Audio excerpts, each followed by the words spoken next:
looking so weird. Oh, she should be joining now. Hey. Hi, princess. Hey, sorry to cut you. I'm deep in the story, So so we've got we reach the mother and daughter duo. The duo, the dynamic The duo. dynamic, The yes. dynamic duo. And now I hear people calling us the dynamic trio. okay. Wicked. You are a part of Okay. Okay. Good. yeah, so I mean performing for mommy was special. I really wanted to do that. I was full of nerves. And Mm-hmm. so as you saw before I came on, we did a acapella because there's so Wait, many of hold on. Wait. Stop.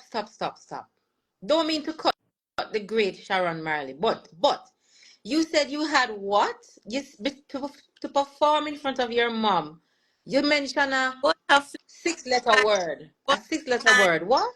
and all kind of thing. With name the peanut walling in my finger, them in my chest and on my toe. What you mean? Like you said, this is the great Dr. Marley. You don't come performing to her half ready or quarter ready.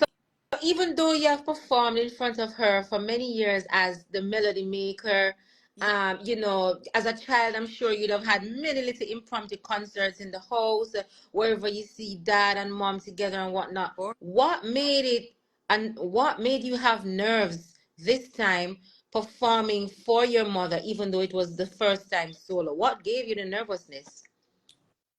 We even sing background vocals on some of our songs too. But this time, I think like I said, it's the first time I was performing professionally as a solo artist. That's one thing. The next thing is at the stage of her life that she is in now, it was such an awesome blessing to be able to do that. That's another thing. And plus she is my first manager. Okay. Mm-hmm. You apart from being my mom, she's our first manager. So when we're working, as melody makers, everything had to be on point. We had to have a makeup artist travel with us. We had a massage therapy travel with us. We had a chef travel with us. We had Your tutors. You had your tutors. the, Yeah. uh, we everything was on top of our game. She made Mm-hmm. sure our management was top class. So I can't go to her all flimsy. Okay. To So that's get what. that story, just the other day, actually on Sunday, she said to me she was so proud of me.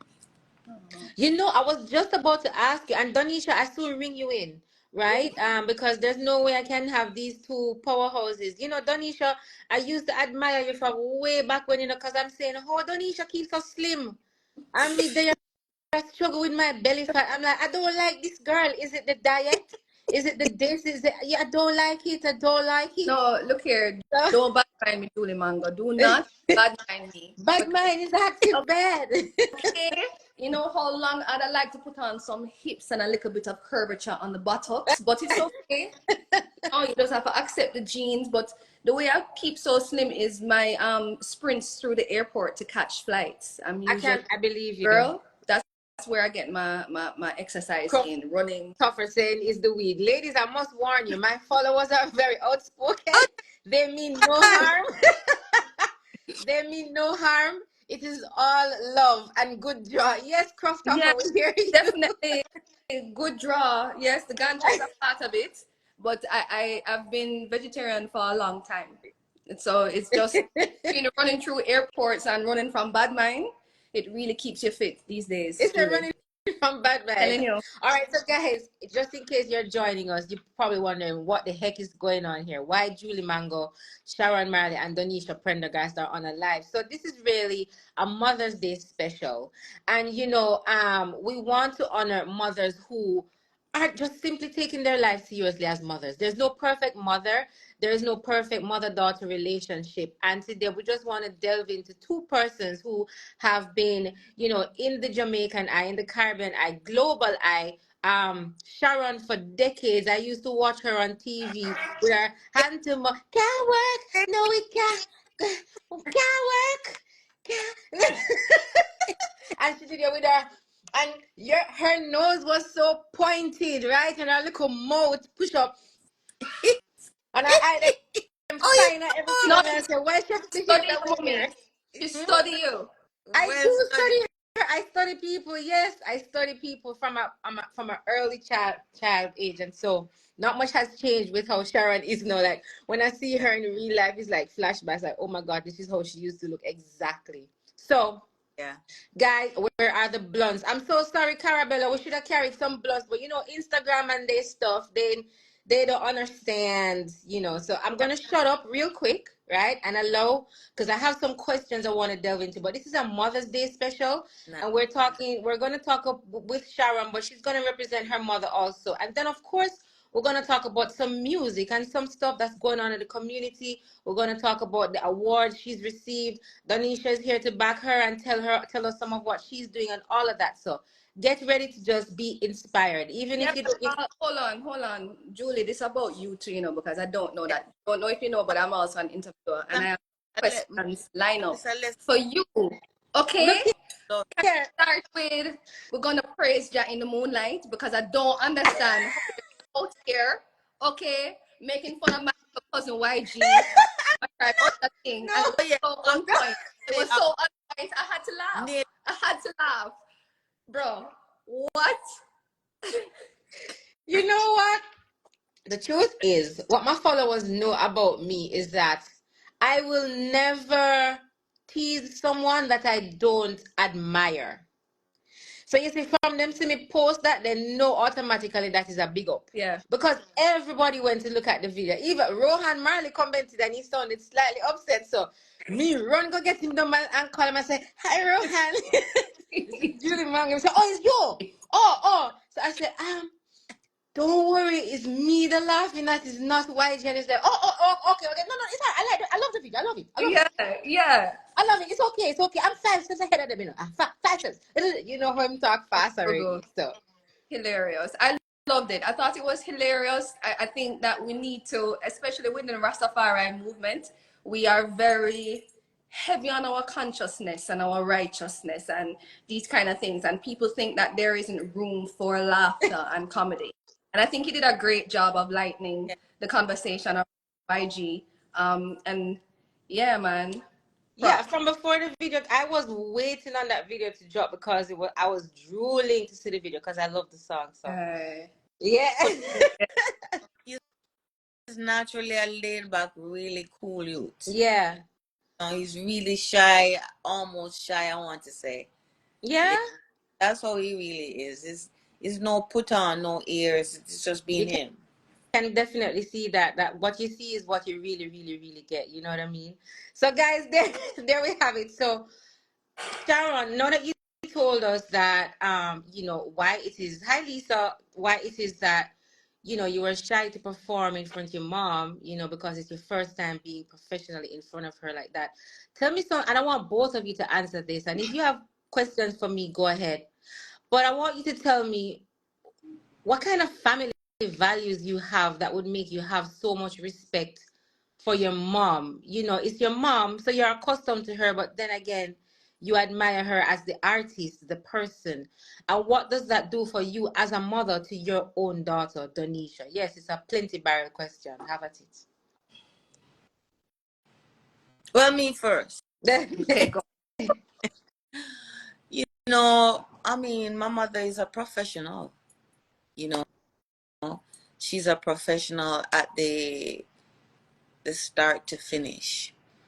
Um, Even when she was out there in the arteries on tour with Bob Marley, she was still the go-to person for everything on point.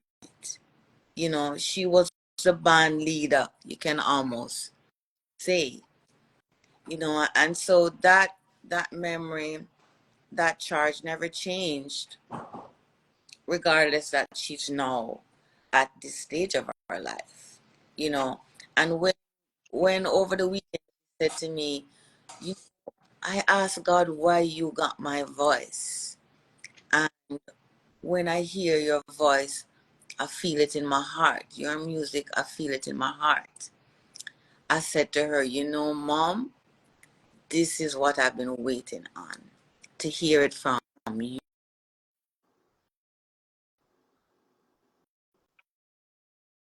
Other people's opinion doesn't matter, but her opinion will always matter the most. Always the most. And so when she said that you feel my music in her heart, I said yes. That means my aim for my music is reaching the right place. Because my aim for my music is not just for dancing and that. It is to affect you internally. It's to heal. You know, my music is being done at the love frequency for a reason, you know. And when God said to me, use your voice for healing, I realized now that he meant not only by singing, but also by speaking, you know, because when I talk to people, they're like, oh my God, you make me feel so much better. And I was like, really? You know, but then I realized, okay, this is real for me, you know. So when mommy said to me, your music, and I'm using a lot of hand gestures because she used more hand gestures now because of, you know, the speaking limitations she now has. But she said she feel it in her heart, feel it in her heart. And I said, yes, her opinion means the most to me. And so that's why I had to make sure my mother have so much music. That one opportunity I got to perform for that tribute, I said to myself, I have to find a way to do more than the 2 songs that they were allowing me to do that night. So I did a medley of her songs a cappella because the band would not have been able to. Mm-hmm. I did maybe four or 5 songs that I kind of melted into each other.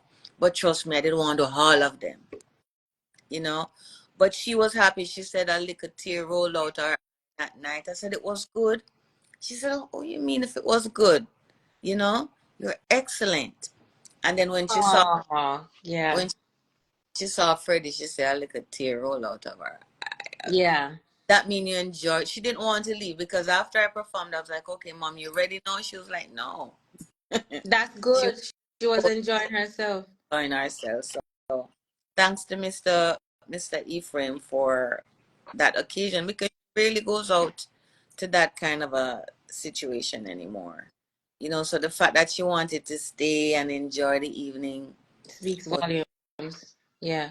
Donisha, what do you have to say about what your mom said about your grandmother, and how does that resonate with you in terms of the family values that you grew up to understand about, you know, the legacy, the Rita legacy, the Marley legacy? Ah, the Rita legacy. Yes, you noticed I said that, right? Glad that you highlighted that. I think that, you know, I'm a big woman now. I just look like a little pitney. Right? Okay, cool. And as I've grown and come to understand a little bit more about the dynamics of my family as an adult and the dynamics of being a woman and a black woman in public, having private experiences, I have just grown a totally different level of respect for my grandmother. Like, first of all, I didn't growing up in my family, I didn't realize that black women were so oppressed because I never saw that with my grandma. I never saw that with the women in my family. And so I think that helped to develop a kind of, I don't know, thing about me. Now, as an adult, I realized, okay, guess what? Your experience has been very unique. You know, not everybody's grandmother was crowned a queen in Africa. Not everybody's grandmother, you know, has had these experiences where her husband passes away at 35 years old. And at 35 years old, she has to take on all of these children and build a legacy and have a smile on her face because she's a black woman. And so many people have so much things to say all the time. So, yeah, my grandmother is, what is this word now? One of a kind is too shallow.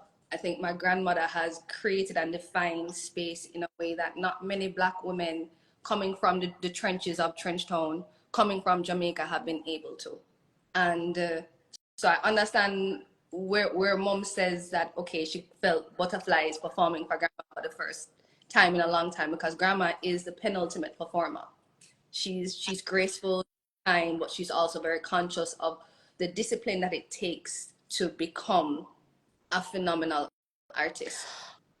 Question for you, Donisha. You said that she created a unique space. Do you think she created that unique space for herself or for others to become stars within that space?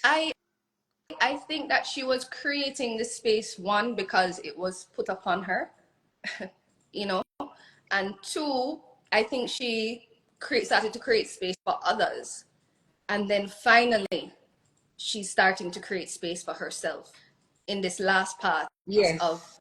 her life. My grandma has spent the majority of her life being somebody's wife, being somebody's mother, being somebody's ambassador, being somebody's queen, That's you know. And why I ask you, did she the space that she uniquely created, what I see is that so many blossomed from that space, you know what I mean? yeah. And even as my teenage years, I always sorted out Rita Marley's music. That's why I knew the song by heart. I didn't study it. I wasn't trying to, oh my God, the Marleys are here, let me, no, I know that song like the back of my hand.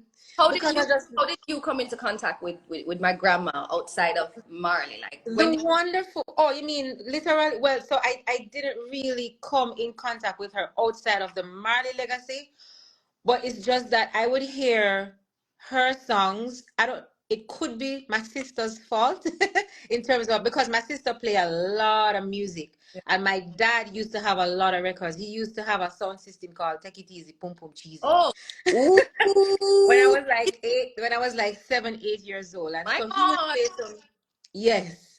So he would play some really, really good. And so I was always keen on music. And I always loved the song Harambe. I loved One Draw because of the beat. I just like the beat. It's very, I don't know, I'm not a musician, so I don't know how to describe it. And it really resonated with my soul, and the fact that and then a who caught the game. That is when I learned what caught the game mean. And I mean, realize it's domino she's talking about. First of all, I thought she said a who caught the game, and my mom said no, she mean cold, and I'm like, okay, I don't know. Right, so I can't even say there was a definite part where okay, I came into contact with her through the Marley legacy. I think I just came in contact with her music, and then that was it. And then oh, she was Rita Marley, then I knew Bob Marley, etc., etc. You know what I mean? But what I was saying to you is that I feel like that unique space that you spoke about, it so happened that she created it where so many people became stars or have become stars from that, you know what I mean, which is a blessing. But I'm glad that now that she's getting her flowers, you know what I Right. mean, her, yeah. Finally. All right, let me stop talking, it's not my Oh, interview. So all of let me tell you, Julie, when I saw that video of you dancing and performing and singing for my grandma, it just felt so good that somebody saw my grandmother, recognize. The Mango. I was doing the background vocals for Julie Mango. yeah, listen, I was all over the place with my key. Sharon kept me in key because I'm like, wait, me have to come back, don't come match. Me know about alto and stuff. Me come, I say, boy, you know what? If anything, God's grace to carry me That No, through. was so impromptu. And mommy loved it. She was doing her shoulder move. You can see her doing her little shoulder That move. touched my heart. Trust me, trust me. That So, was, Sharon, you said so. Oh, you finished? Sorry. yeah, man. Go on, man. You said something earlier, and I said, let me ask you that now instead of wait until you. grandma is watching. See, my auntie just said that grandma is watching us. Hi, Mama Rita. I'm mommy. So, you said you do what? Explain to me what is this love frequency thing? Okay. It's interesting because I remember one long time I used to hear that there was some rock music.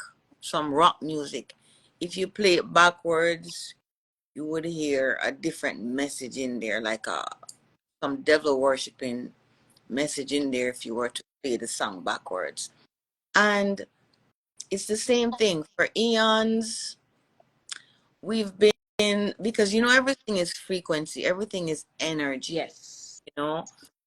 And I'm sure you're sensitive to that. So when you say you pick up somebody vibes Yeah, and man. bad vibes and good vibes, so everything is energy. So I have been told that for years music was played at a frequency that would manipulate people, whether it is to eat more, eat less, riot, or be peaceful. Music is made with a frequency. So, in my own consciousness, when I did music or do music with my brothers and sisters, and even when I listen to my parents' music, sometimes I'm prone to want to get up and stand up, right? Because the music was asking you to do that. And a lot of Africans would say to me, back in the days of apartheid, for example, the youth would march to Bob Marley music. They would create riot with Bob Marley music because the music have that stand up for your right energy. So, and even when I perform on stage, sometimes people say, boy, you and you dance, you this and that. And I'm like, what? I can't remember. I can't remember because the energy took me to a different place. And so I realized the strength of frequency. And I figure, okay, I'm coming back to music, but I want to make it more conscious music. You know, I want to make it a music that is healing, you know, rather than to get up and fight. I want to heal. I want to heal with my voice. And so my producer is the one that said to me, you know, you have different frequencies. But even before that, sometimes I tend to suffer from depression. And persons will say to me, go on this frequency, go on YouTube and put in this frequency or that frequency and just play it in your house. And I did. And I could feel the changes. I could feel the calmness, you know. So my producer said to me, you know, you have a love frequency. And I said, really? I said, well, I that's what I want my music to emit, a love frequency. And so he said, you know, you can change music that is current now. You can change the frequency on it. I didn't know this. I didn't know this. And so I made a conscious effort now to put all my music in that love frequency, 432 hertz. And when I heard my mother say, I can feel it in my heart, I can feel your music in my heart, that said to me, okay, this low frequency thing is actually working, you know. And even a couple of months ago, I heard that Andre, is it 3,000 or 2,000? 3,000. 1,000. Andre 3,000 did a whole album on this love frequency. So I said to my producer, look, this is actually a thing. He said, more people than you know are onto it, you know. So that's basically what it is, Julie, is a positive, is an intentional way of doing my music. So, question: when you're doing this, when you're composing it at the 432 hertz, do you have to have a certain mindset that matches the 432 hertz, or it's just straight musical equipment, instruments, But of flat? my understand, I love where at, you know, that is my thing. It it is intentional from the heart, from the get-go, you know. And I love working with my producer Leroy Romans because I think he's a wizard. I call him Wiz because you have to be a magician to kind of tap into this energy, you know. And he would make me sing, and he would sing, and I'm so, okay, well, you feel like you're in the zone yet? You're on, like you're on the planet yet? Are you going on that journey? And I was say, okay, I'm gonna go there. I'm not there yet, but I get in there. And then can say, okay, I hear you're there now, I feel you're there now. So it's a trip, it's a journey, and it has to be intentional. It can't just be you going on the street and go baga baga baga baga baga, You and don't then notice how me quiet when she answer that question and come and feel say it a draw me, right voice. It's my voice. It's Yes. my gift, and I was quiet for years trying to find myself. I needed some me time because I'm a giver, you Mm-hmm. know. Like my mother, like she told me the other day, I was talking to her actually into my radio program for autism awareness, and she said to me, you should do a song for these children on the spectrum. And I said, really? And she started to quote like children playing in the streets on broken bottle in the ghetto bitter was sweet. And I said to her, Mommy, you still remember that song? She's not gonna You know, forget. because Bob wrote that song. That was the first song that I wrote for Ziggy Marley, well, for the Melody Mm-hmm. Makers. And she started to quote that song again, and I was like, okay, that means I have to go get who is my son, Ingemar, to write this song for the autism children. She said, like, should I say, I need a soundtrack. That's a word, Nisha, I'm looking for. Mm-hmm. Yeah. So you mentioned, so three things I want to, you know, come back to, right, based on what you're saying. Talk to me about your fashion choices. You mentioned the hat, right? And I know you have an eclectic, fashion choice. When I saw you at the IRAMA Awards, you had the silver hat thing. Sometimes you have your African print. Sometimes you have something totally different that doesn't look anything like an African print. Sometimes it's like is it an extension of your personality? What is the thing behind your fashion choices? And before you answer, I want Donisha to tell me what is the thing behind your mom's fashion choices, and then I want Sharon to Oh, tell me. wow. First, let me go. Yeah, my grandmother, like my grandmother is a diva. Her thing always up. When you look at grandma, none of her colors them don't match. None of her prints them don't match. But she is fly. And I think that's where mommy gets her style from. Mommy is not like me, where I'm a little bit more outspoken. Like mommy is just like, no, I am stush and don't talk loud. But her fashion does all of that, exposition for her. So she definitely gets it from her mother. And also, she have a little gangster flex, because remember, say, is Trench Town mommy born. So as much as she's stush, she's a little stush gangster. You know, Uptown gangster. uptown gangster, stepper. So I'll pass it over to mommy now to expound on her And look, especially. and before mommy answer, as I tell you, my followers them talk them mind. That's what I love about them. Christopher is requesting that you make a song about kids playing in the streets because them not even know about the game last week. Oh, So he wants you to make a song to encourage kids to go out in the street and play. All right, big up Deborah Peter. Deborah Peters, my friend. She's also an artist. She's a gospel artist as well. She's saying, "Let's go, big up yourself, Debbie." All right, so Sharon, give me the answer now. Your fashion choices. Take it away. Tanisha hit the nail on the head.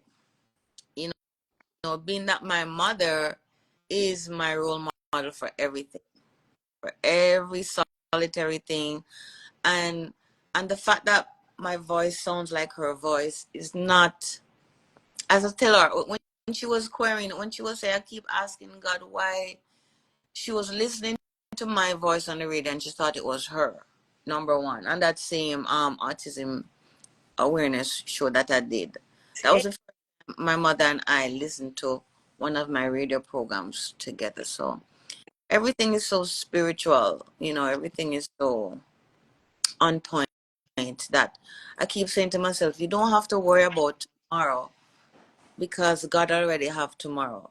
Mm-hmm. You know, just hold on, just be patient, and he will reveal everything. So when I was a child, you know, I have my mother's skin tone, right? I have my mother's skin tone. And so people used to always ask me oh, my color different from my brother and sister color, and it would affect me when I was a child. So I had to find the positive in that. And that would be embodying my mother, right? Because I didn't know my father for a long, long, long, long time. So my mother was my mother and my father. So growing up, we are Rasta children. So we always had to tie our head. Still, I still love to have something on my head because growing up, that was who we were. Rasta children. We have to have something on our head. Our frock have to reach down to our ankle. We didn't know to wear short. Couldn't even wear pants on Ziggy Marley's stage till we were like 19, 20. We were like, okay, we can't do all of this with dress and hat, you know. So I came into my fashion sense when I decided to come out of the box. To come out of the box of being Rasta, a Rasta child, a Rasta girl. I was like, but what you wear shouldn't determine what's inside your heart. And then Morgan's Heritage come with the song. Don't have to dread to be Rasta. Don't have to dread. This is not a dreadlock thing. Divine something from the heart. Girl, Yeah. shout out Shout heritage. out to Morgan's Heritage. When they came with that, I was like, yes, talk up the things. Because people be looking on your outside and be making so much judgment calls. So then I decided to free up myself at the same time being respectful to my heritage, respectful to my parents. And so I keep my hat. I love to keep my head covered. I still don't wear shorts. I don't wear mini. Me too. But Nisha don't wear me. Anytime I see Nisha trying to put on a shorts, I'm like, aye. At her big age. Hello, and it's just hot outside. I'm not trying to excite, you know. So it's a part of my heritage, how I dress. It's definitely a nod to my mother's fashion style of being out there. My mother got best dress in Jamaica one time. And again, another set of people would say, well, Mr. Marley can't dress, Mr. Marley did that.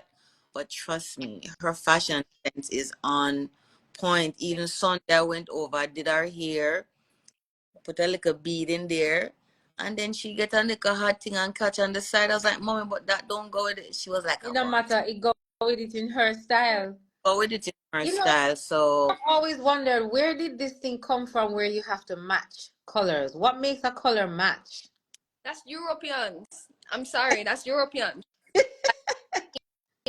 And when you look at how, because I live in North America now, when you look at how they dress, they're tone on tone, nudes on nudes. Like they don't do prints unless it's on the runway with Louis Vuitton and these kind of things. But for us, it's so natural. We are naturally colorful, vibrant, exotic ones. So it's an African thing. the African thing. And M, but 1 second. Best topic says she's in a urgent mental state. Best topic, depending on what country you're in, dial 911 for that emergency. All right. We wouldn't be able to help you right now, but dial 911 and they will give you emergency mental help. Okay. Message me after if you're having an issue. All right, darling. Yeah. Yeah. So Thank you, Sharon. thank you for that. yes, Donisha, go ahead. No, I was just saying that grandma, we saw a message earlier from Auntie Rita to say grandma over there flinging shoulder since we're talking French town, gone gals and fashion. Yeah. So everybody just fling a shoulder for grandma real quick. Just fling a shoulder, her style. Shoulder flung. So Shoulder flung. good. Yeah. And even You saw my mother at the Irama Awards. You know, she's always trash. I mean, By the way, for you new Jamaicans, trash I means well dressed. right, bad, We have a thing where we used to say trash bad, and ready. Trash and a red boy. So trash and boy, trash means well dressed, smelling fine, looking fine. trash, Yes. top to bottom. And then no, my sister Sidella likes to say she's her, her fashion person, fashion go-to. She loves to dress up mommy as well. So mommy is like our dolly, you know. Mommy is like our dolly right now, cause we know she like to dress up. We still do that, On Sunday, after I finished do her hair and thing, she called for her makeup. I was like, "Mommy, where you going?" She's like, "No, there." It The don't kitchen, matter. like, Hmm. She called up and we did her makeup, put on. I said lipstick. She was just about to eat lunch. Lipstick, mommy, you're gonna eat lunch. I want my lipstick. So yeah, man, my mom fly, and I wouldn't be anything different. I'm my mother's child. Hmm. but I think I just want to tap onto that, because if you ask grandma where she gets her fashion from, grandma is going to tell you about auntie. Yeah, Auntie Vi, yeah, her aunt, her dad's sister, who raised her. And Auntie Vi used to be the village head cook and buckle washer. She used to make everybody wedding right. dress. She would make every girl Oh. outfit. She would bake the cake. She would be the Yeah. big that everybody come over to. The So love divorce. I think, when continuing to grow up and really observe grandma from an objective perspective, I think she witnessed her and decided that this is that the epitome of a woman, of a black woman, in terms of fashion, in terms of her whole stance, because auntie gave up her own marriage and her own potential life to raise my grandma and my grandma's brother, Uncle Wesley. And I look at grandma, and grandma did the same thing. Hmm. A lot of her own great living years, to create a safe space for others to thrive, just like Auntie did. Yeah, So I think from fashion to the rebel, this is where we, as women of the Marley family, have gotten our strength and the context and principles from. yeah, I want to highlight something. Thank you, Don. I want to highlight something in what Sharon said. You said that you kind of freed yourself and you came out of that box. Do you realize that you kind of had like a second emancipation Mm. then? And so what I got from it, and I want to share it with others, it applies to everything. When you step out of that box, it not only affects your fashion, it affects your way of life, how you think, how you place yourself as a woman. And so that's what stood out to me, when you come out of that box, being when you grow up as something, you're labeled as one thing, you wanted to come out of the Rasta box, not saying you're not Rasta, but come out of what people labeled what it should look like. yeah, And I just want to emphasize that freedom to everyone. Like, freedom does not mean defiance. It doesn't mean that you have to be unhappy or fighting. You said you're not fighting, you're operating at a love frequency. You know what I mean? So standing up for your freedom doesn't mean you're fighting a battle or you're still fighting slavery. It could right. mean that you're operating from a standpoint of love, and that's all I'm getting from you, Sharon. The love frequency is powerful, may I tell you, it will knock me over. The egg when me eat this morning, it burn out the love frequency burning out of my stomach right Crap. now. But Julie, it's not something that I wake up this morning and say, okay, I'm going to do this. It's something that is a gift. Is a gift, and I cannot downplay it.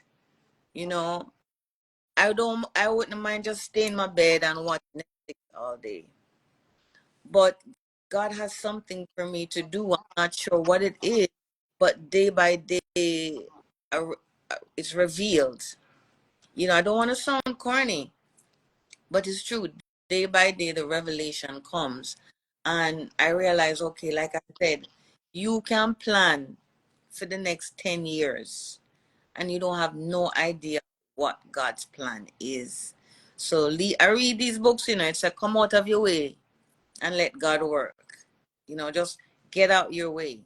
And these motivation books are a big part of my day to day, because with depression comes a certain sadness, comes insecurity, comes a lack of growth. That's my granddaughter, if you hear her in the background. She's just walking now. She's finding her own voice. We cannot stop her. So Can't stop it. Can't stop the yeah, flow. it's a part of natural life. So I'm glad that you feel the energy, because it makes me know that, okay, what God told you is true. 'Cause we doubt ourselves a lot, not only as women, but as a people. We doubt ourselves a lot. And so to hear somebody else say, yes, I feel this, it gives me Yeah.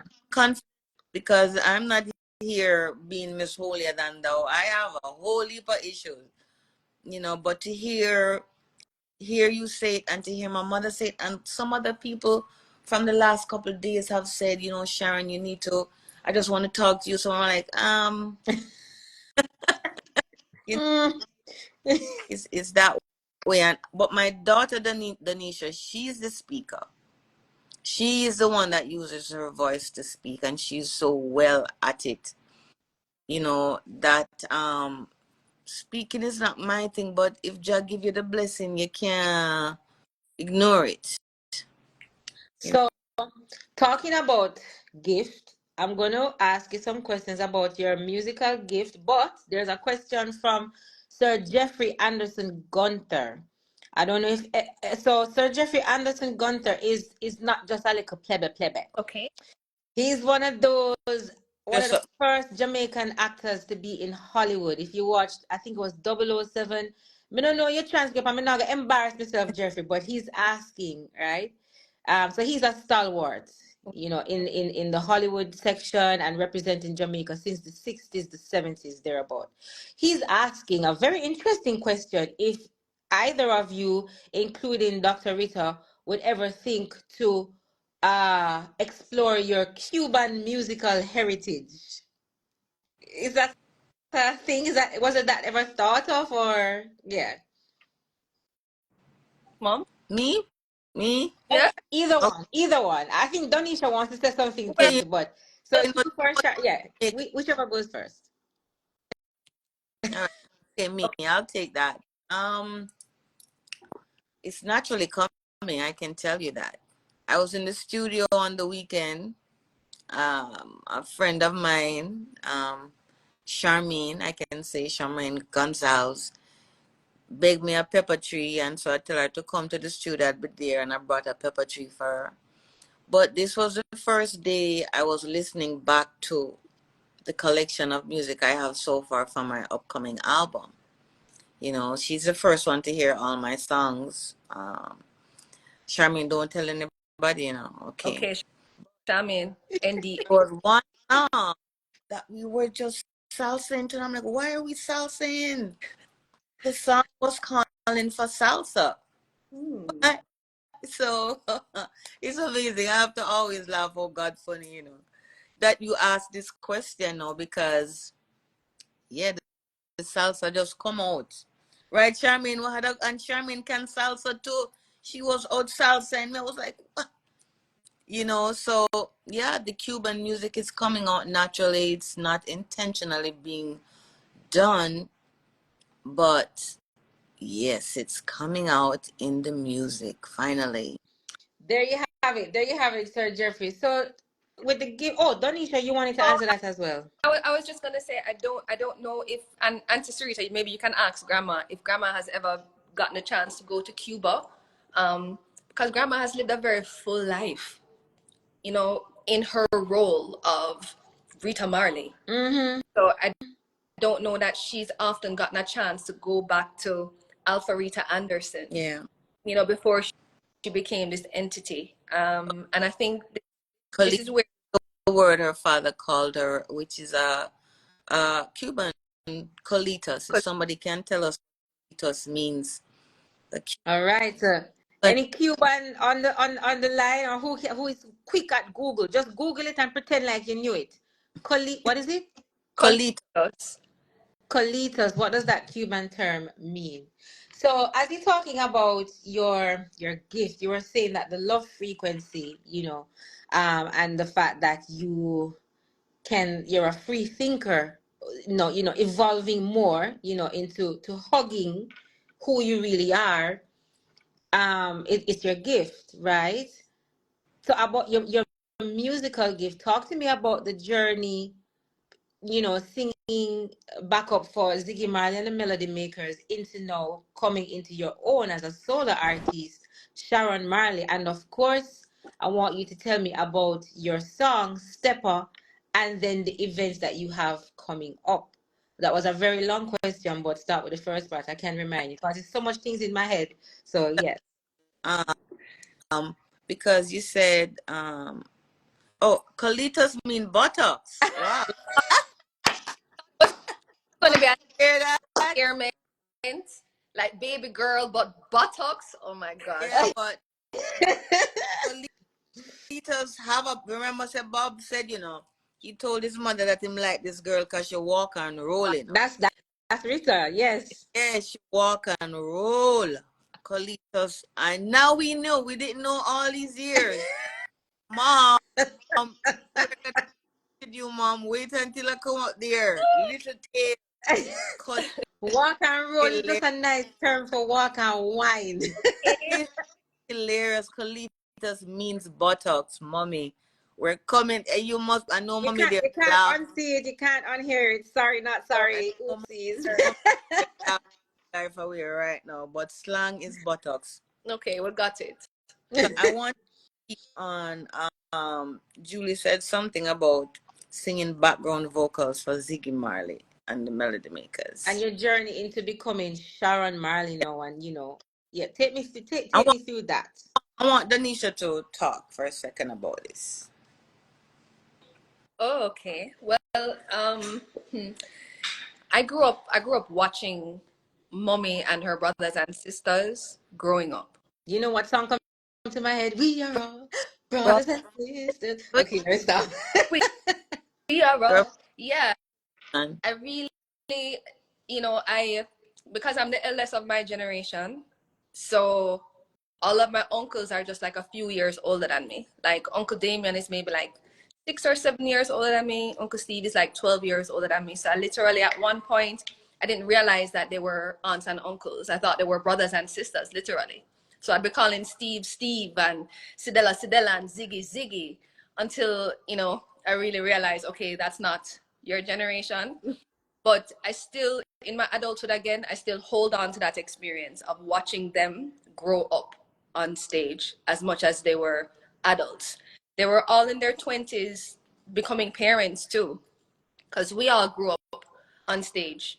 And I think after, especially for the girls, Mommy and Auntie Sidella, after they became mothers, they needed the space to actually be mothers.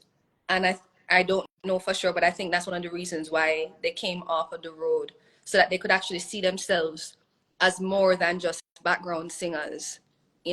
That's really important, especially in a family where people sometimes forget Marley family has women because there's so much men.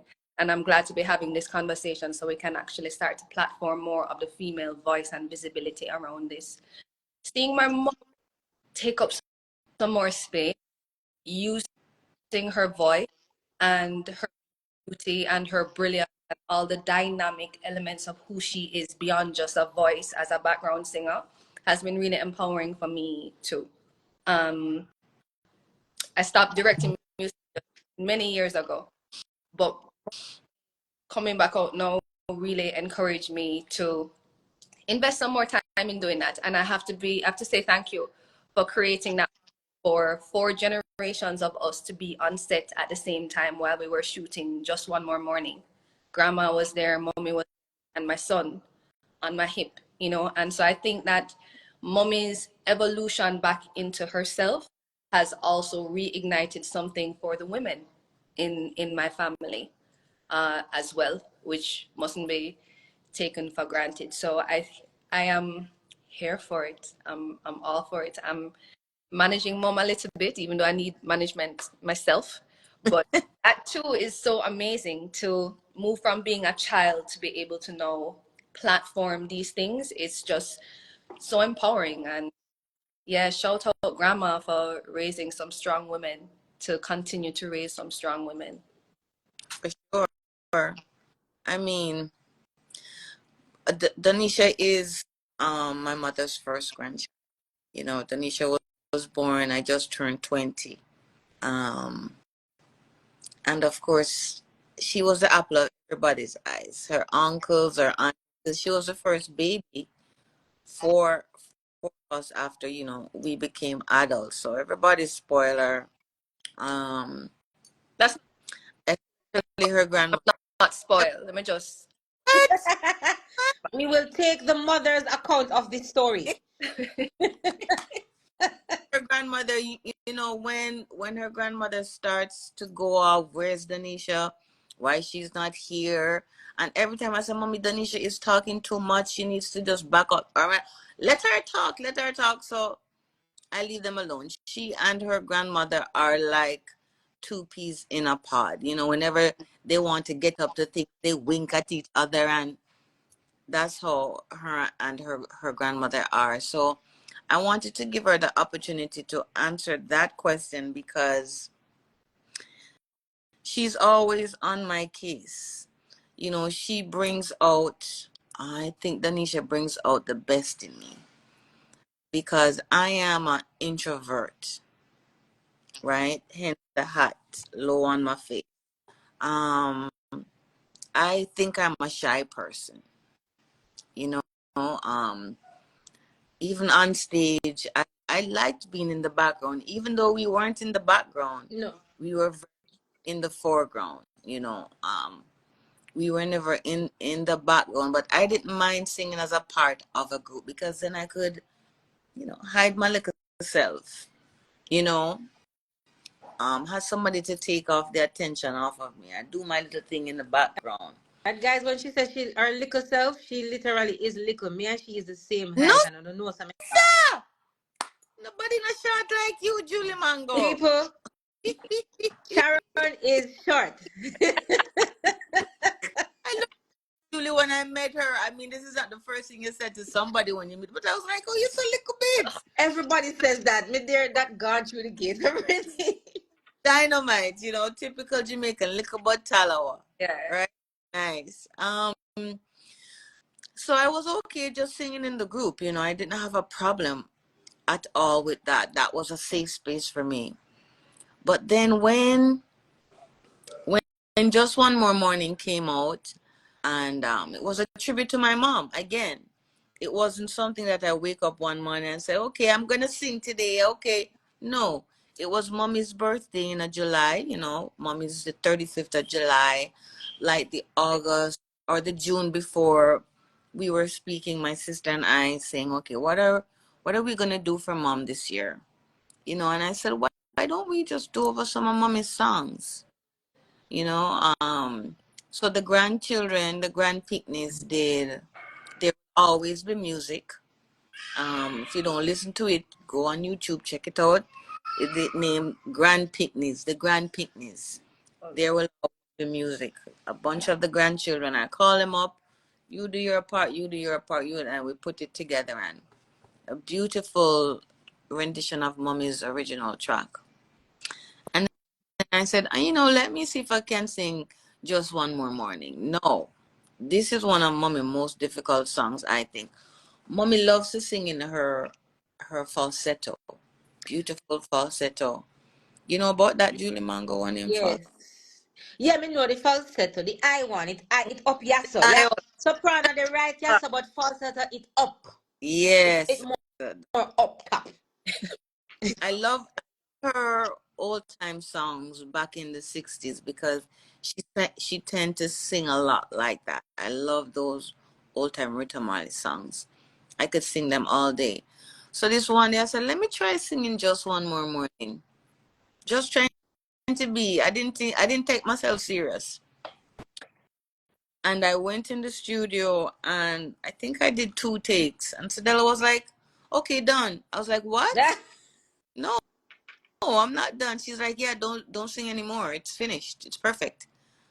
And growing up in the studio, we would sing for hours and hours and hours and hours.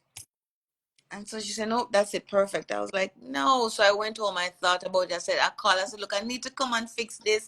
And I want to fix that. She said, nope, no, no. It was And perfect. so in the first few takes, that song was, no, don't ask me to do it again, no, because now I'm more conscious of, Um, so then Anisha came on board and said, Mom, now you sing the song, we have to do a video. I was like, what? It's just for Mommy's birthday. She was like, no, we have to do a video. How much is that going to cost? I said, blah, blah, blah, blah. She just had the baby, Danisha just had the baby. And I said, well, if we're going to do the video, you have to produce it, She was like, okay, no problem. Still taking it lightly, and Danisha came with little Kitai on our side. I think he just started to walk, was still breastfeeding. He probably breastfed the longest of any children I know. Like, but yeah, you breastfed for a long time too. But then, like Danisha said, we had the 4 generations on set, and I said to myself, okay, we have to get Mommy on this video. How do we do it? I have to get Mommy on this video. And Mommy was ready for it. She was like, okay, she started pull down our clothes them. And so from Mommy get excited, I'm That's it. excited. So then that was the beginning of this section of my journey in music now.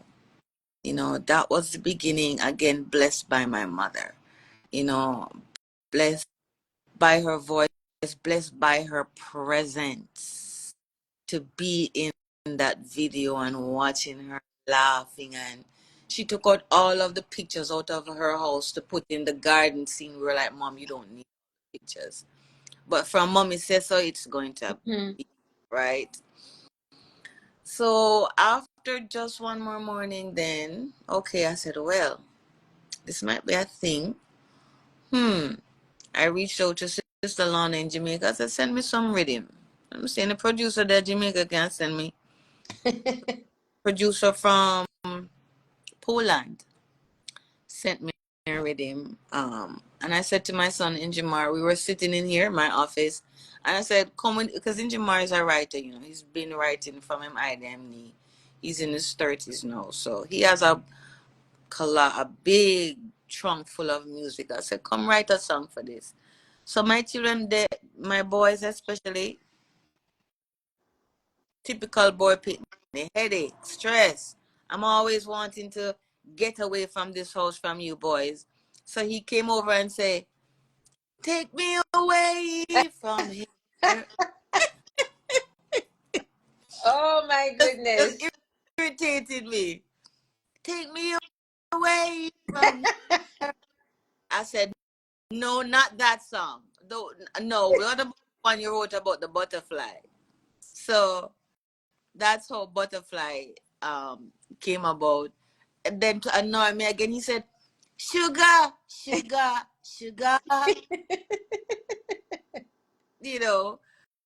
So Butterfly was born. And then when I went to the studio, it was with Ricky Walters, who wrote several songs for my mom, including Easy Sailing, Love Aya. He was a part of Fab Five, the guitarist. So I said, okay, I'm not going to go in the studio without Ricky. He's a great, great singer. So he came in and we were working, and he said to me, he said, you don't know that you have the pants for. I said to him, what? He said, you have the pants for this, I said, what you mean by that? He said, all right, go home and think about it and let me know. And I went home and I thought about your pants, and then I realized he was talking about the jeans. The G. Oh my gosh! Why didn't he just say? He was saying you have the jeans for this. Go home and do research. And I did come home and I said, but my grandfather played saxophone. My auntie sang at all the weddings. And then I said to myself, but I might really have the genes for this. Mm-hmm. You know, that's so done. Work with Ricky. Ricky passed away the day the single was released. Oh wow! The day, He literally would have given birth to it Literally. then. yes. He, Mm-hmm. he said, watch the doors open after this song. Mm-hmm. And then he passed away. I was very hurt. Zamira, I felt it in my heart that he spent his last days working with me on this. He was so happy. I know he was suffering from an ailment, but I didn't realize he would pass away the day Mm-hmm. track. And so, background singing in full effect. If they're talking about my Yes. granddaughter, but What you said, Zamira? Zamira, Zamira. That's the Rose, background singing. I tell you that these are my followers.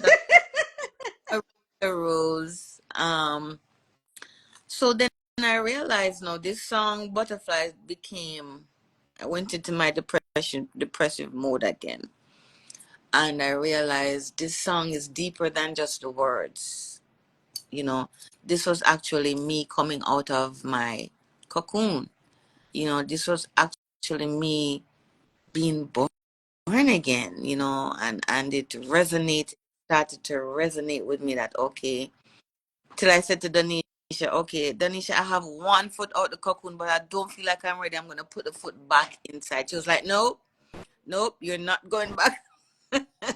Nope. You're not going back into that cocoon. You're not going back into that cocoon, mommy. You're coming out and you're going to spread your wings and the whole thing. So the butterfly song was actually a real thing for me. Coming back out, shaking off my wings. It took a while to unfold and the whole thing, spread them out, and then So it's like what I'm getting from you is like you've had several different stages where you were coming into your own. yeah, One of the examples is with your own fashion. Now it's with the music. It's just and from that, what I want to say to our persons who listening to us is that in this life you have several, should I say, coming out or coming into your own. And that's why they say life is a journey. You're not trying to reach somewhere. You're trying to be on this journey where each day you try to be better than the day before. And I mean, hearing you, listening to your story, listening to how you've grown from, singing with your brothers and sisters to having your own career. And not just that, there are many other things that you would have learned that we can't even cover in this life, but right. just as a person. Yeah, and as a mother, as a daughter, and as a mother, as a sister, you have grown. I know you want to say something, so let me be quiet now. Go ahead. No, I'm still growing, Yeah. and my children are very much a part of that growth for me. My son Matthew helped me to come on this live today because I didn't know how. I'm like, what? We do it on the computer, and he sat there for an hour trying to figure out how to do it on the computer. And like I said, Injamar writes for me. Danisha is my manager slash producer slash fashion designer slash, you know, Everything. and we're trying to get my youngest Peter Shane on board now to be my security on the road, because now that I'm getting gigs, I need a security, you know. So my children are a big part of my growth now, as I did take time off of the stage to raise them as best I could. So it's like it's my turn now, and they're okay with that. They're supporting me, and I appreciate that, to giving me the opportunity to know to do this aspect of me, So thank you, Squash. She caught it. So, your work definitely has not gone unrecognized for sure. right?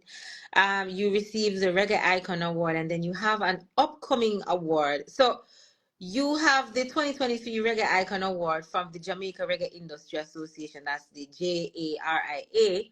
And then you have an upcoming recognition. Well, I got a Kurik award this year from the Queen of Reggae Island. Um, and that was amazing because this is the first award I got on my own, so to speak. I have like 3 or 4 Grammys. We were awarded Youth Ambassadors for Peace back in the day. We have several recognitions, all over the place as Ziggy Marley and the Melody Makers. But this was my first. The Curic Award was the first for me, Sharon. So I felt that one most, I think. Um, you So love yeah. music again. So back to this love frequency thing, right? Here, I want you to and you forgot to talk about that after the because And but no, all the but we have to talk about, because I mean we've been on for like an hour, so I know you guys want us to stay on forever, but we're gonna be wrapping. Oh, there's a question. We're gonna be wrapping up in a bit, but I have to. Oh, someone gave some feedback. I so enjoy you women. Um, Such an inspiration to all. Oh, someone had to leave. They're saying thanks. So somebody had sent a private question and saying, they had to leave, but thank you so much.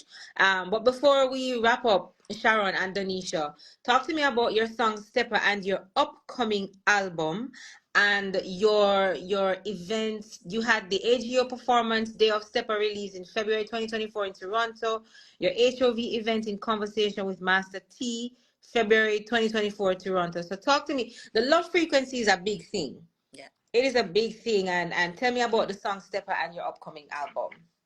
Well, first, before I do that, let me have Denisha talk to you about the AGO event. That was my first night out. Eh, hey, Eh, hey, eh, hey, bogo, bogo, bogo. it was epic. It really and truly was epic. It was Mom's first performance in North America after 20 years, and I think the timing was right. The Bob Marley movie had just come out, the 7th of February, so the energy was high. There was a lot of visibility. Uncle Ziggy was in Toronto the day before as well. So I think that we were all feeling just on a different level, and just witnessing mommy like tear that effing stage up, bro. She tore that she tore mash it up. At one point I had to be like, is which dancer? Is which art is this? Hello? She don't remember her pain in her back and in her neck and in her everywhere when she no cool. It really was show stopping. Like, it was a historic moment in the city of Toronto that I think the city recognized, because we weren't performing at a typical concert venue. We were performing in the Art Gallery of Ontario, which is a very established Oh, high level. really? Yeah. Oh, So to see some Rasta people with some reggae music coming from the trenches of Trenchtown right. to be this kind of space, I think in itself was a little boss move. You know what Eh, I'm saying? eh, eh. But the way, yeah. it was so organic and beautiful and memorable, and bro, I don't know how we're gonna recreate that. Daughter was the curator of that event. My daughter was the one that made that happen. She Mm-hmm. is Canada, Miss Toronto. So she have those links in Toronto. And not only that, we did a 1 hour talk on, it was Bob's birthday. So we did a 1 hour talk at the Don. That's the name of Right. the place right there. Done on the Danforth, and these events were sponsored by the Ontario Cannabis Store. Now, let me tell you something. I just launched my nonprofit organization called Humanity Over Vanity. Yes, I saw that. Yes, and so Mm-hmm. those are the first events that we were doing. And of course, how Jah would have it is that the first funding that I'm supposed to get from a nonprofit is from a cannabis company, the cannabis organization. I was like, of course, Jah. Of So course. as we're born corporate, them have to come with the money.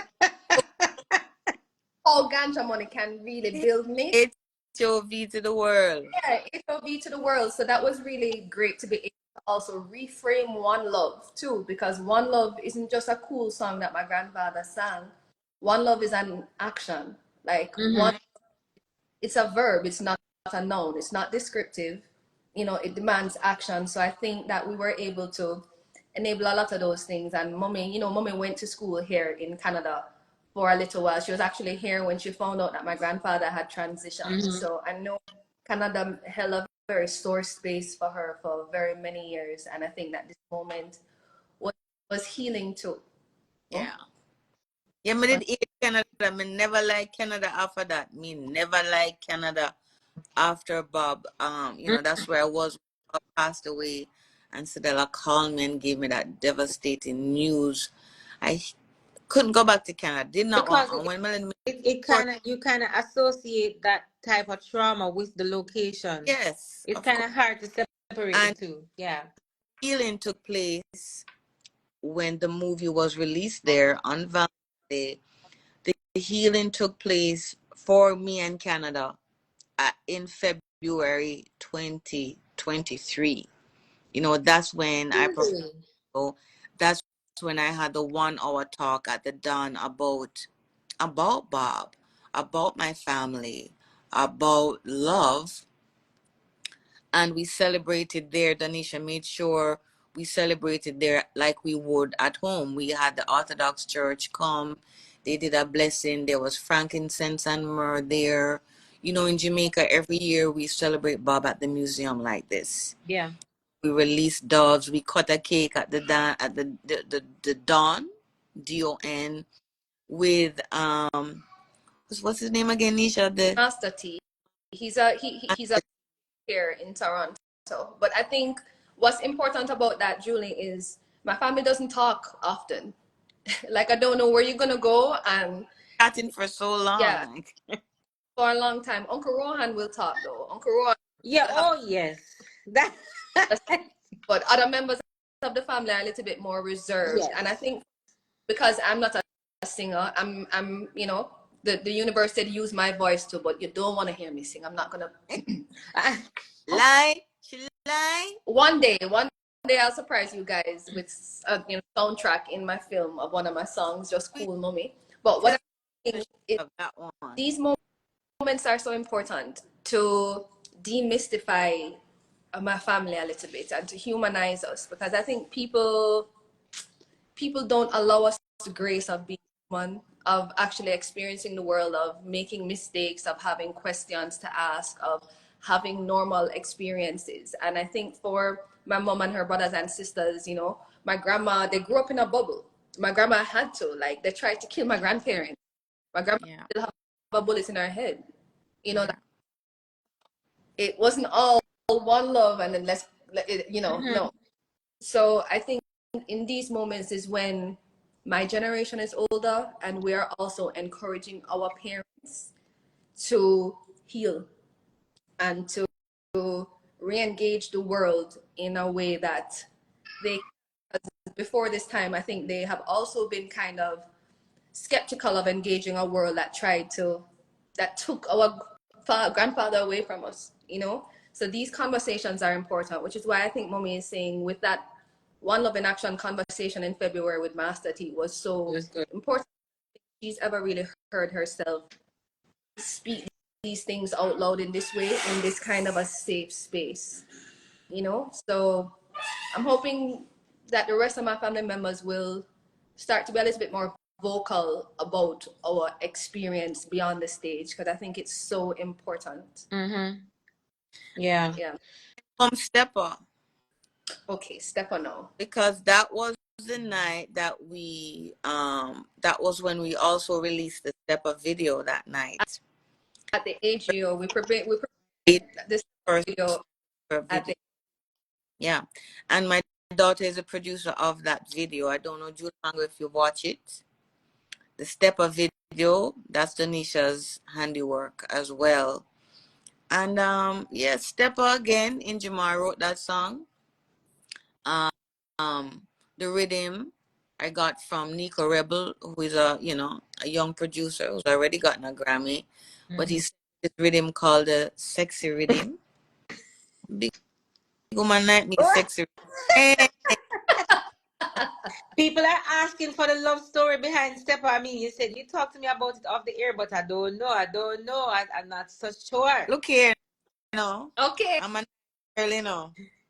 Even though my daughter pushed it out of me, we're gonna be posting the BTS for Step Up soon, so you know you get a better idea. But I'm gonna keep people guessing about that one. All right. In Really? other words, people. In other words, is who Bradshaw Stanley? You're too fast. Just kidding. It's I'm just not kidding. because once you're on this platform, um, you no longer have a private life. And I did sing the song, and the lyrics resonate with me, even though my son wrote Yeah. it. It resonated with me. I'm not gonna sing any music that don't resonate with Mm. me. I'm not gonna sing a song that don't resonate with me. So it resonated with me, and when it started to come to life, I was like, "Oh my God!" you know, is this what's happening here? Did my son just write this song? You know, but the big thing about Stepper is Oh my Big God. Youth. Hey, Mom, somebody said step up, Peter. I can't.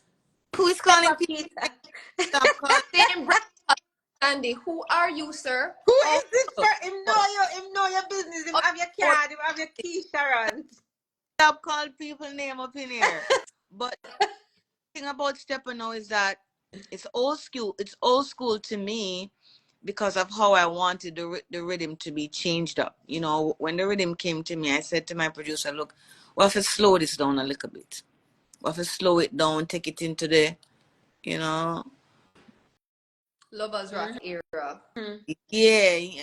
I want to say, my sister said to me, you know, when you're there, part with them call it rub out the wall. Rent a Rub tile. out the wall. Rent a tile and Okay, rub out the wall. yeah, Yeah. Not same rub. thing. I was like, rub out the wall. What's this?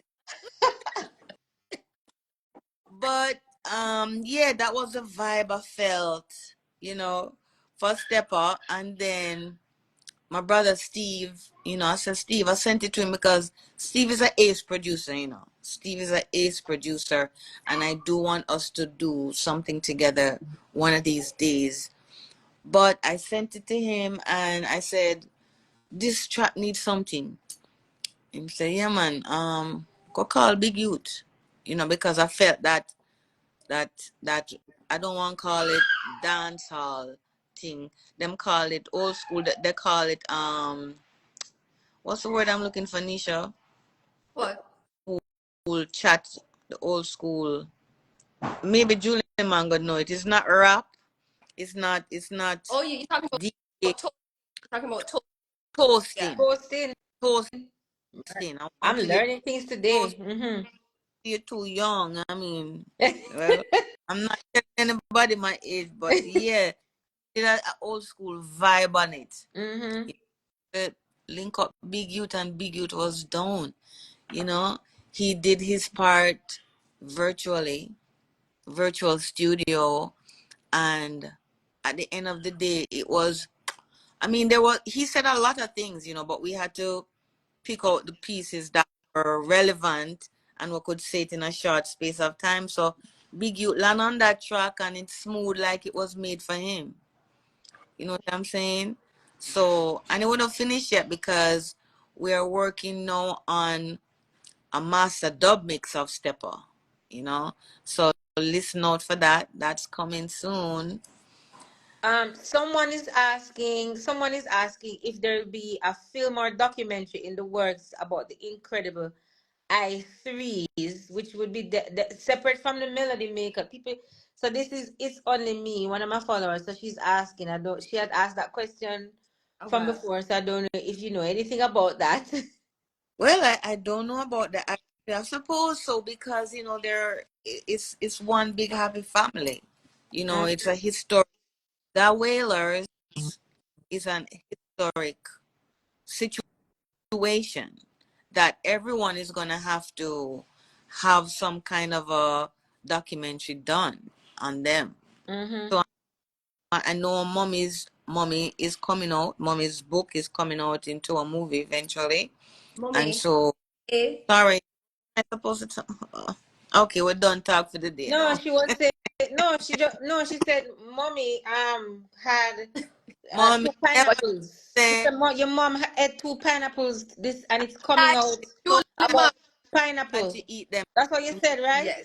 Yeah, The straight. yeah, I mean the pineapple because as in you're right. So Look, Julie, exceptionally, what is to be? tell you what my favorite Julie mango so far.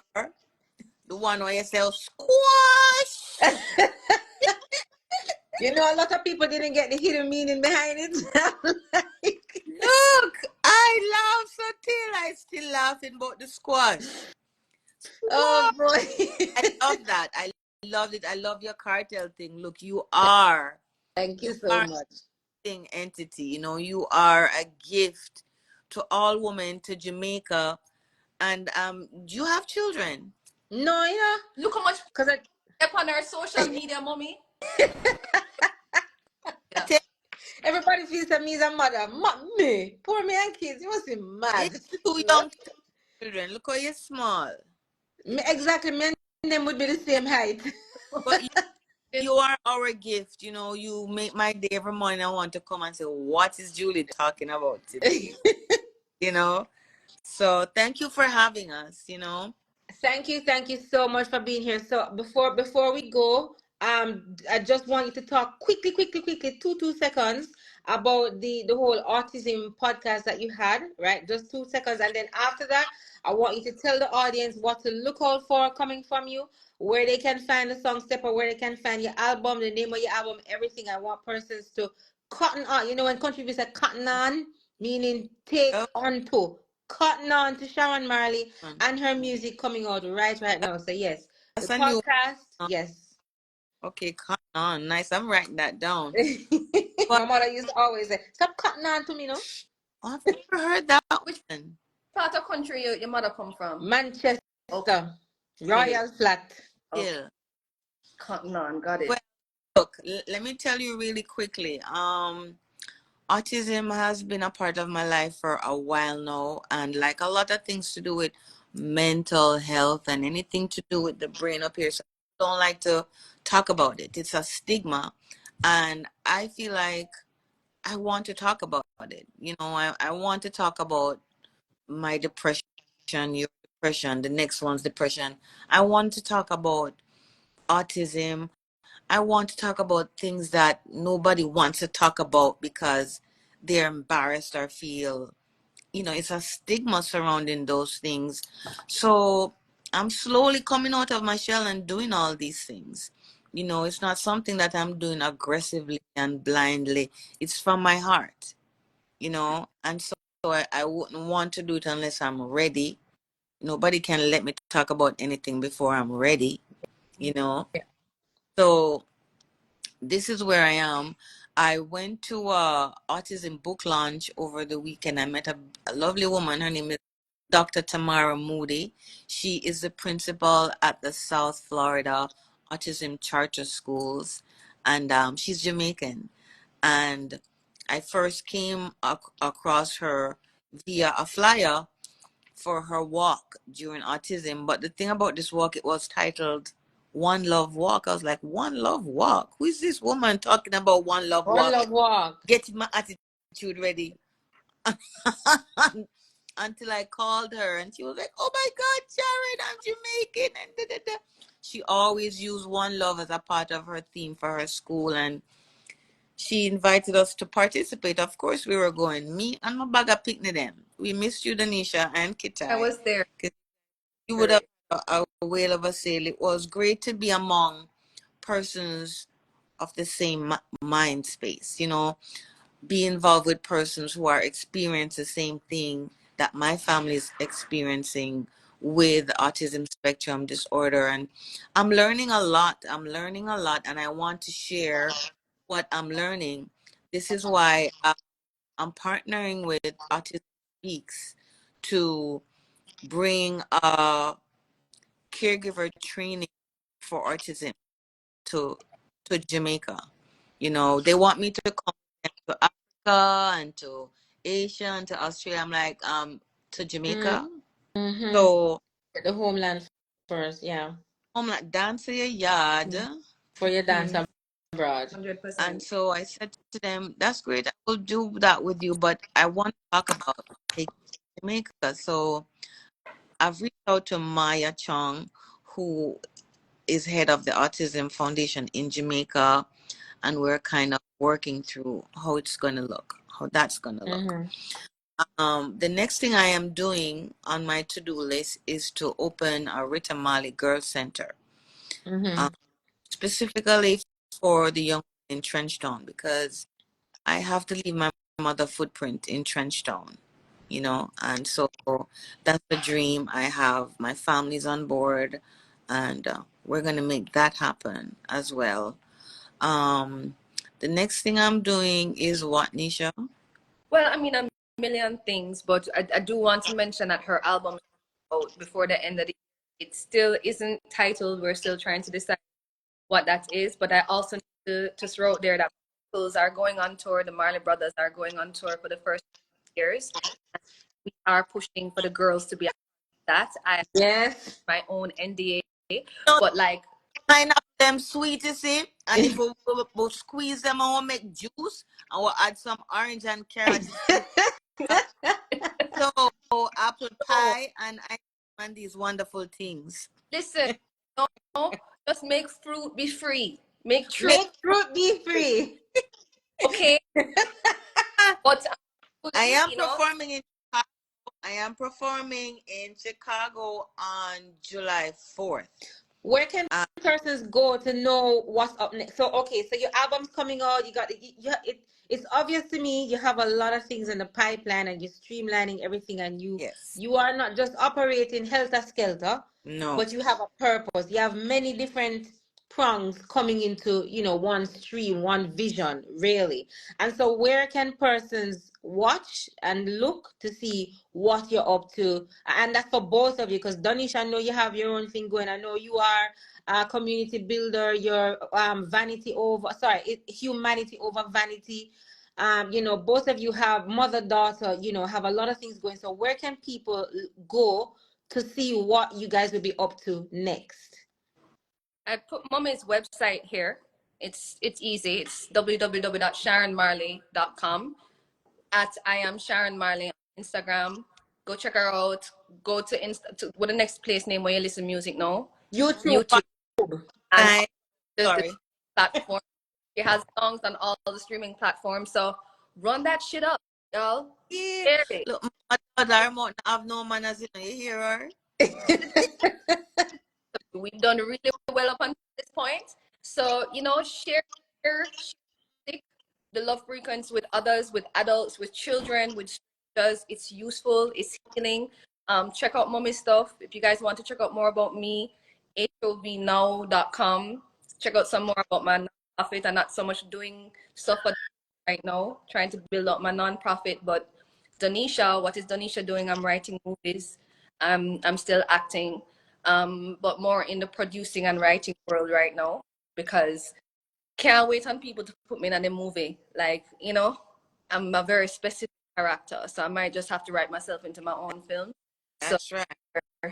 we're going with that. We're going with it. All right. Ladies, it has been such a good time talking with you. I'm telling you, I can't believe it up to now, but I'm needing to believe it and know that it's truth. Here. That from getting to talk to the lady that I used to watch on my black and white TV screen did. I can't Don't believe it.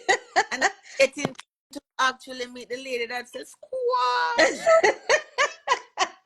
I love Julie Marco. Thank you so much, Julie, for having us. It's a blessing all around, And mommy, I enjoyed this live too. I hope Yeah. you enjoyed it, Mama Rita. Love you, love you, love you so much. And Mama Rita, anytime you need me to perform any one of your songs, just tell them, call Julie Mango. I'll be there. That's Good. right. Yes.